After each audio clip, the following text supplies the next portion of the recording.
అమ్మ సమంత, నువ్వు శత్రువులాగా చూసే వర్ష నీ జీవితాన్ని నాశనం చేసింది అని నేను శత్రుత్వం పెంచుకున్న వర్ష ఎవరు కాదమ్మా, నీ చెల్లెలు వర్షే.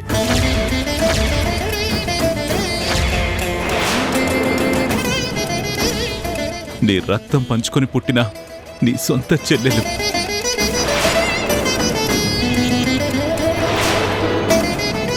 మీరిద్దరూ కవలలన్న విషయం నీకు తెలుసు కదా, కానీ తనెక్కడో లేదమ్మా, రాణి దగ్గరే పెరుగుతుంది.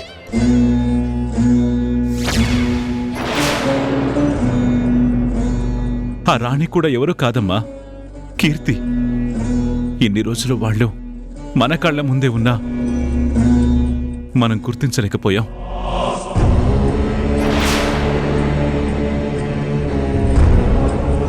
నా సూర్యం చెప్పిన ప్రతి మాట నిజమేనమ్మా. ఆ రోజు వాడి మీద రౌడీలు అటాక్ చేయడం, పిల్లల్ని ఆటోలో కూర్చోబెట్టి రౌడీలతో వాడు గొడవ పడడం, ఆ క్రమంలోనే వాడి తల మీద బలంగా దెబ్బ తగిలితే పిల్లలు దూరం అయిపోవడం, ఆ తర్వాత వాళ్ళు ఎక్కడ పెరిగారో తెలియకపోవడం, ఇలా నా సూర్యం చెప్పిన ప్రతి మాట నిజమేనమ్మా.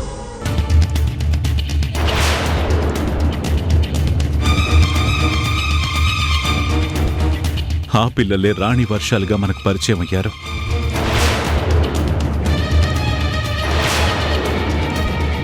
వాళ్ళని చూసినప్పుడే నాకు ఏదో తెలియని ఆప్యాయత కనిపించింది. కానీ వంశీని నీకు దూరం చేస్తుందన్న కోపంతో వర్ష మీద నేను కోపాన్ని పెంచుకున్నాను. రాణి కుటుంబం మీద కూడా కోపాన్ని పెంచుకున్నాను. వాళ్ళ నీడను కూడా సహించలేకపోయాను. మీ నాన్నమ్మ వర్షని ఒక్క మాట కూడా అననివ్వకుండా ఎంతో అభిమానాన్ని పంచింది. తన మనవరాలని తెలియకపోయినా సరే ఆ మమకారాన్ని తను చూపించగలిగింది. వర్ష ఎక్కడ ఉన్నా తనకు అన్నం దొరకాలని రోజు అన్నం తినేటప్పుడు ఒక ముద్ద మనం ప్లేట్లో పెట్టేవాళ్ళం. అలాంటి వర్ష మనతో కలిసి అన్నం తినాలి అనుకుంటే వద్దు అని నేనే ఆపానమ్మా.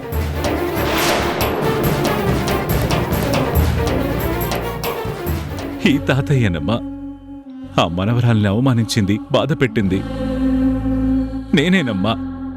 తను నా వర్ష అని తెలుసుకోలేక ఎన్నో మాటలన్నది. మన కళ్ళ ముందున్న వర్ష నా చెల్లెలి వర్ష ఒక్కరేనా? ఒకే పేరు అనుకున్నాం కానీ ఒకే మనిషి అని నేను ఊహించలేకపోయాను తాతి.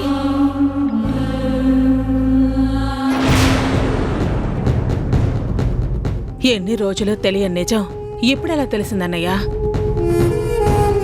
మరి వర్ష మన కళ్ళ ముందే ఉన్నప్పుడు తానే నీ మనవరాలని ఎవ్వరికీ ఎలాంటి అనుమానం రాలేదు కదా. మరి ఈ రోజు ఎలా తెలిసింది?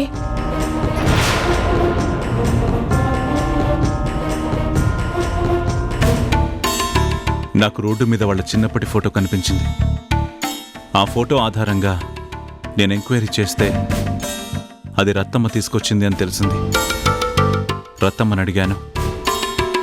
అప్పుడే ఈ కథంతా చెప్పింది.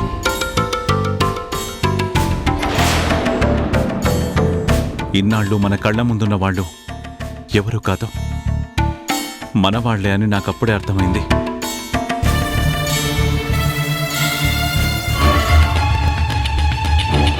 ఆ రోజు మనందరం పిక్నిక్ చేసుకుని మన ఊరికి బయలుదేరాం.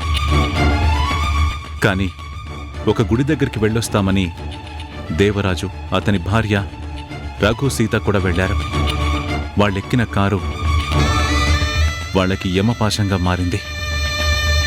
రేకే కారులో బాంబు పెట్టించింది. నా కొడుకు కోడలతో పాటు ఆ దేవరాజు భార్య కూడా చనిపోయారు.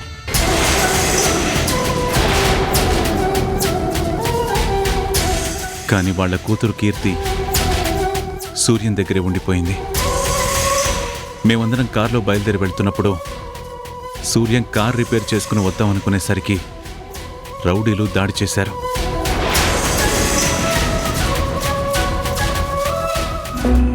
అప్పుడే పిల్లల్ని రక్షించడానికి సూర్యం అడవిలోకి పరిగెత్తాడు.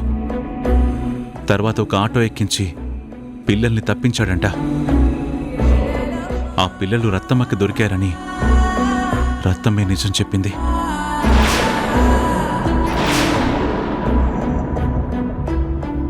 దాన్ని బట్టి ఇన్నాళ్ళు మన ముందున్నది నా మనవరాలు వర్షానే అన్న నిజం నాకు తెలిసింది. నేను చెప్పాను కదండి, వాళ్ళకి మనకి ఏదో అనుబంధం ఉంది అని. నా మాట మీరే వినిపించుకోలేదు. ఆ అమ్మాయి మన మీద చూపించే ప్రేమని మీరే తప్పుగా అనుకున్నారు. ఆ కుటుంబం ఎప్పుడూ మన పట్ల విధేయంగానే ఉంది. మన వాళ్ళు అన్నట్టే ఉన్నారు. ఎంతో మంది పరిచయం అవుతారు. అందరూ అయిన వాళ్ళు అనిపించుకోరు కదా. కానీ వాళ్ళని చూసినప్పుడు మాత్రం మనకే తెలియని ఏదో అనుబంధం వాళ్ళని మనల్ని కలిపిందండి. ఆ బంధం ఇదే అని మనమే తెలుసుకోలేకపోయాం.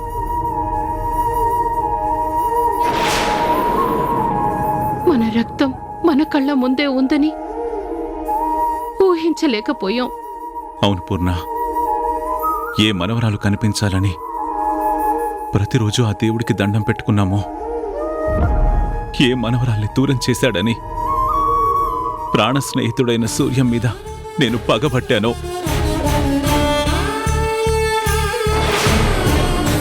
ఆ మనవరాలు నా కళ్ళ ముందే ఉన్నా తెలుసుకోలేని ఒక మూర్ఖుళ్ళ మిగిలిపోయాను.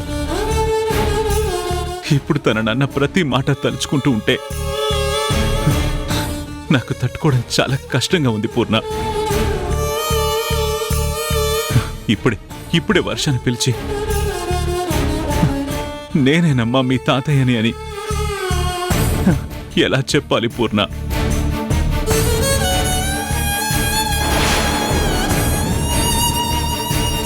మరెందుకు తాతయ్య నన్నంతలా బాధ పెట్టారని అడిగితే నా దగ్గర సమాధానం ఏముంటుంది పూర్ణ? అందరికన్నా ఎక్కువగా నేను తప్పు చేశాను తాతి. వంశీని నాకు దూరం చేస్తుందని నా చెల్లెలి మీద నేనే పగ పెంచుకున్నాను. తనని ఒక పురుగులా చూశాను. చివరికి తను చెయ్యని తప్పు చేసింది అని తన మీద నిందలు వేసి అందరి ముందు ఒక దోషిలా నిలబెట్టాను. మనసారా ప్రేమించిన వంశీ కూడా తనని అసహించుకునేలా చేసి తన ప్రేమని సమాధి చేశాను. వంశీతో నేను తాళి కట్టించుకున్నాను. కానీ నిజం తెలుసుకున్న వంశీ వర్ష వైపే ఉన్నాడు. వర్ష కోసమే బ్రతుకుతున్నాడు. వర్షని ప్రాణం కన్నా ఎక్కువగా అభిమానిస్తున్నాడు. ఇదంతా నా చెల్లెలి ప్రేమ గొప్పతనం. కానీ నేను నా చెల్లెలి ప్రేమని దోచుకున్నాను. తనని నానా మాటలు అని ఎంతగానో బాధ పెట్టాను. చివరికి ఒక పని మనిషిని చేసి ఇంటికి తీసుకొచ్చాను. అందరితోనూ ఎన్నో మాటలు అనిపించాను.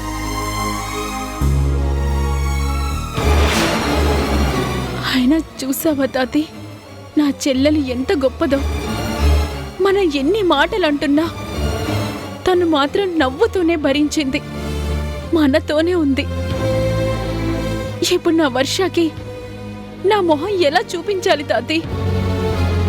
నీ ప్రేమని దోచుకున్నది ఎవరో కాదు, నీ సొంత అక్కనైనా నేనే అని ఎలా చెప్పాలి? నీ వంశీని నీకు దూరం చేసింది నేనే అని నా చెల్లెలితో నేను ఎలా మాట్లాడాలి? నా అక్క ఇలాంటిది అని వర్షకి తెలిసిన మరుక్షణం నేను తలెత్తుకొని ఎలా బ్రతకాలి? కనీసం నా చెల్లెల్ని నోరారా చెల్లి అని పిలిచే అర్హత కూడా నేను కోల్పోయాను తాతి. నా చెల్లెలింటికొస్తే తనని ఎంతో ప్రేమగా చూడాలి, ఎంతో గొప్పగా చూసుకోవాలి అని అందరితోనూ ఎన్నోసార్లు చెప్పాను. నేను కూడా ఎన్నో ఎన్నో ఊహించుకున్నాను. కానీ అలాంటి నా చెల్లెలు నాతో ఉన్నప్పుడు తననొక శత్రువులా చూశాను. ఎన్ని బాధలు పెట్టాలో, ఎన్ని ఇబ్బందులు పెట్టాలో అన్నీ పెట్టేశాను. తను నన్ను ఎన్నోసార్లు అక్క అని పిలిచే ప్రయత్నం చేసినా నువ్వు నాకేమీ కావు, ఈ ఇంట్లో నీకు ఎలాంటి సంబంధం లేదు, నువ్వు మాతో ఎలాంటి వరసలు కలపొద్దు అని ఎన్నోసార్లు తిట్టాను తాతయ్య. అయినా నా చెల్లెలు గొప్ప మనసున్నది కాబట్టి పెద్ద మనసుతో నన్ను క్షమించింది. నా జీవితాన్ని నిలబెట్టాలనుకుంది. నన్ను వంశీని కలపాలని ఎంతగానో తపన పడింది. ఆ ప్రేమని కూడా నేను తప్పు పట్టాను. ఆ అభిమానాన్ని కూడా నేను అవమానించాను. ఇంక నా చెల్లెలికి నా మొహాన్ని నేను చూపించలేను తాతయ్య. నాలాంటి మూర్ఖురాలు బ్రతకూడదు. నాలాంటి దుర్మార్గురాలికి అయ్యో, ఈ భూమి మీద బ్రతికే అర్హత లేదు. శామ్! శామ్! సమంత,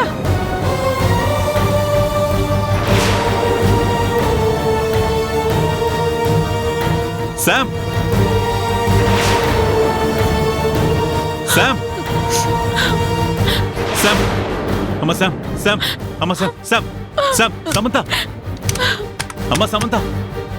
తలుపు తెరువు అమ్మా! సమంత!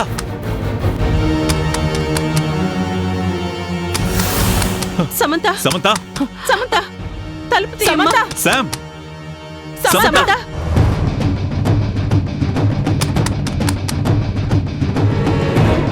తలుపు తీయమ్మా! సమంత, అమ్మా. తలుపు తీయమ్మా. సమంత, అమ్మా సమంత, ఇవేవి నువ్వు కావాలని చేయలేదు కదమ్మా. వర్ష ప్రేమించినట్టే వంశీని నువ్వు కూడా ప్రేమించావు. వంశీ నీకెక్కడ దూరం అయిపోతాడోనని నువ్విదంతా చేశావని వర్ష నిన్ను తప్పకుండా అర్థం చేసుకుంటుందమ్మా. వర్ష అపార్థం చేసుకునే మనిషి కాదమ్మా. తలుపు తీయమ్మా. అమ్మా సమంత, ఎన్ని రోజులు నిన్ను ఇంతలా అభిమానించిన మనిషి నువ్వే తన అక్క అని తెలిసాక నిన్నెందుకు ద్వేషిస్తుందమ్మా? వర్ష ఏంటో నాకు తెలుసమ్మా. దయచేసి తలుపు తీయమ్మా సమంత. సమంత, లేదు నాని, వర్ష విషయంలో నేను ప్రవర్తించిన తీరేంటో నాకు తెలుసు. నా చెల్లెల గురించి నేను ఎంత నీచంగా మాట్లాడానో నాకు తెలుసు నాని. అమ్మ సమంత, నాకు నువ్వు వర్ష ఇద్దరు రెండు కళ్ళు. మీరిద్దరూ బాగుండాలని నేను కోరుకున్నాను. మీరిద్దరూ నాతో ఉండాలమ్మా. ఎవరూ ఏది కావాలని చేసింది కాదు కదా. మరి నేను కూడా వర్షని ఎన్నో మాట్లాడినాను. అందరం కలిసి వర్షని క్షమాపణ అడుగుదాం. తనదెంత గొప్ప మనసు మనకు తెలుసు కదమ్మా. తను అర్థం చేసుకుంటుందమ్మా. దయచేసి తలుపు తీయమ్మా. సమంత, అమ్మా! సమంత, తలుపు తీయమ్మా. లేదు తాతి, మీరందరూ అన్న మాటలు వేరు, నేనన్న మాటలు వేరు, నేను చేసిన పనే వేరు. నా రక్తం పంచుకు పుట్టిన చెల్లిని, తనని ప్రేమగా చూసుకోవాల్సిన నేను ఏ ఆడదాని మీద పడకూడని నిందని తన మీద వేశాను. నా చెల్లిని అందరి ముందు అవమానాల పాలు చేశాను. తను చెయ్యని తప్పుకి తనని బాధ్యురాల్ని చేశాను. నాలాంటిది బ్రతకూడదు, బ్రతికే అర్హతే లేదు.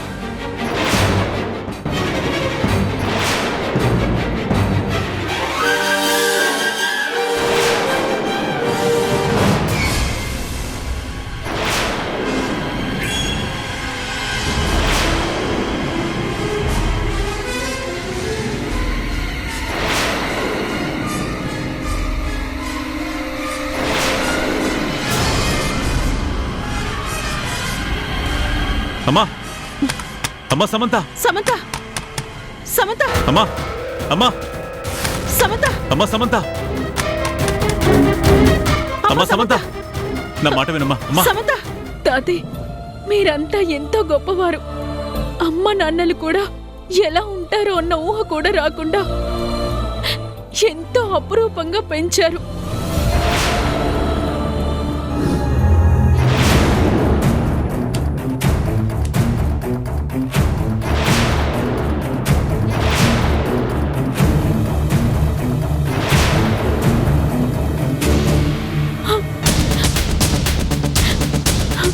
తాతయ్య నేను కోరుకున్నవన్నీ నా కాళ్ళ దగ్గరికి తీసుకొచ్చారు. కానీ నా వల్ల నా చెల్లికి ఇంత అన్యాయం జరిగిందని తెలిసాక నేను బ్రతకలేను తాతయ్య. అందుకే నిన్ను కూడా వదిలేసి వెళ్ళిపోతున్నాను.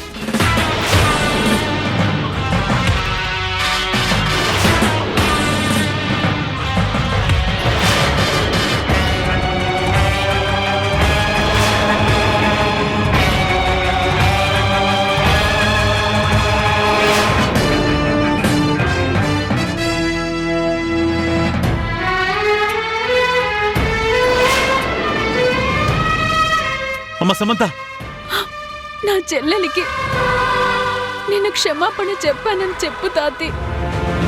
కనీసం నా 7 దగ్గరకు వచ్చైనా సరే నన్ను క్షమించమని చెప్పు తాతి. సమంత అమ్మా వద్దు. నా మాట వినమ్మా సమంత, మా అమ్మా మాట వినమ్మా. అమ్మా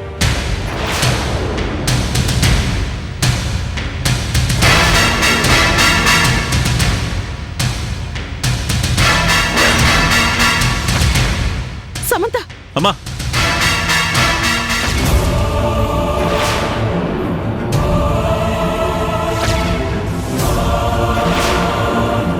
అమ్మా సమంత సమంత అమ్మా సమంత సమంత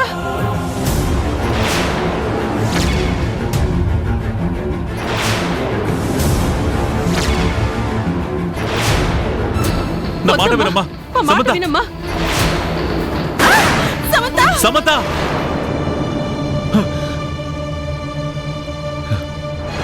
బాబు గారు ఏమైంది బాబు? ఎందుకు అలా అరిచారు? ఏం కాలేదు. చూడరత్తమ్మా, ఇన్నాళ్ళు మీ దగ్గర పెరిగింది నా సొంత మనవరాలు వర్ష. ఆ రాణి అసలు పేరు కీర్తి. తను దేవరాజు కూతురు. ఈ నిజాలేవి వాళ్ళకి తెలియవని నువ్వే చెప్పావు. ఇక మీదట కూడా రాణి అలాగే ఉండాలి. తను రాణిలాగే బతకాలి. తను కీర్తన విషయం రాణికి తెలియకూడదు.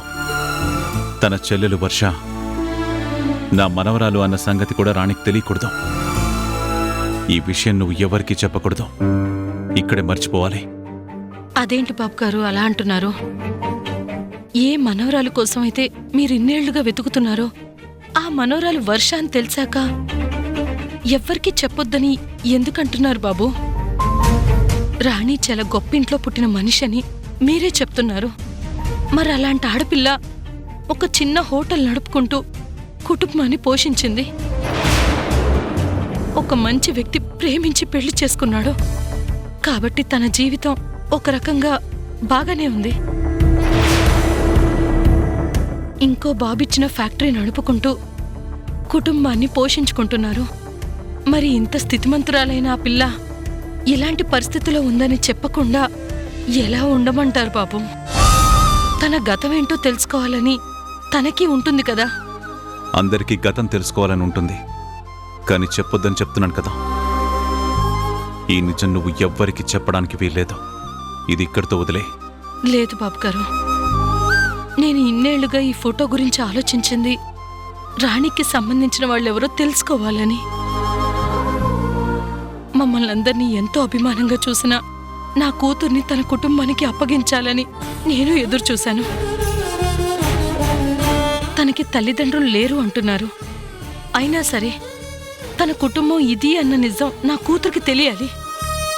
వర్ష మీ అంత గొప్ప వ్యక్తి మీ ఇంటి మనవరాలని వర్షకి తెలియాలి. ఈ నిజం బయటికి చెప్పాలి బాబు గారు. చూడు రత్తమ్మా, ఏది ఎప్పుడు చెప్పాలో నాకు బాగా తెలుసు. పొరపాటున నువ్వు నిజాన్ని బయటికి చెప్పాలని ప్రయత్నించావనుకో, ఏ కూతుర్నైతే నువ్వు ప్రాణంగా ప్రేమిస్తున్నావో ఆ కూతుర్ని నేనే అంతం చేయాల్సి వస్తుంది. ఇది నా మనవరాల జీవితానికి సంబంధించిన విషయం, నా సమంత భవిష్యత్తుకు సంబంధించిన విషయం. ఈ నిజం ఇప్పుడు బయటికి తెలిస్తే తను ఎలాంటి నిర్ణయం తీసుకుంటుందో నేను ఊహించగలను. నా మనవరాల్ని బాధ పెట్టే ఏ నిజాన్ని కూడా నేను చెప్పలేను. అందుకే నీ వాళ్ళు బాగుండాలి అనుకుంటే ఈ నిజం నీ మనసులోనే ఉండాలి. ఇన్నాళ్ళు వర్షారాణి ఎలా ఉన్నారో వాళ్ళు అలాగే ఉండాలి. కాదు కూడదు అని ఎవరి దగ్గరైనా రేపు నోరు జారావు అంటే నేను పంతానికి దిగితే ఎంతవరకు వెళ్తానో నీకు బాగా తెలుసు. నిజాన్ని చెప్పి రాణిని మరింత బాధ పెడతావో నీ మనసులో దాచుకొని తను ప్రశాంతంగా ఉండేలా చూసుకుంటావో నువ్వే నిర్ణయించుకొని చెప్పు. వద్దు బాబు గారు, నిజం తెలిస్తే తన కుటుంబం తనకి దగ్గర అవుతుంది అని సంతోషించాను. తన వాళ్లతో తను ఆనందంగా ఉంటుంది అనుకున్నాను. కానీ నా కూతురు బాధపడుతుంది అంటే ఈ నిజాన్ని నేను ఎవ్వరికీ చెప్పను. ఇంకెప్పుడు నా పిల్లల జోలికి మాత్రం రాకండి బాబు. మీకు మాటిస్తున్నాను, ఆ దైవ సాక్షిగా చెప్తున్నాను. మీరు చెప్పమని చెప్పే వరకు ఈ నిజాన్ని నేను ఎవ్వరికీ చెప్పను బాబు గారు. ఇచ్చిన మాట నువ్వు నిలబెట్టుకో. నీ పిల్లల జోలికి రానని నేనిచ్చిన మాట నేను నిలబెట్టుకుంటాను. సరే బాబు. తినని వాళ్ళ ఇంటి దగ్గర వదిలేసరండి. Okay sir.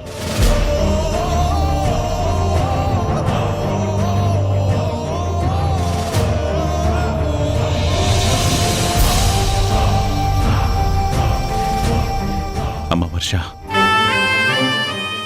ఎన్ని రోజులు నువ్వు నా కళ్ళ ముందున్నా సరే నిన్ను గుర్తించలేకపోయాను. నీ అభిమానాన్ని స్వార్థం అనుకున్నాను. నువ్వే నా మనవరాలివని తెలిసిన మరుక్షణం నుంచి నీ పట్ల నేను ప్రవర్తించిన ప్రవర్తనని తలుచుకుంటుంటే నేను తట్టుకోలేకపోతున్నాను.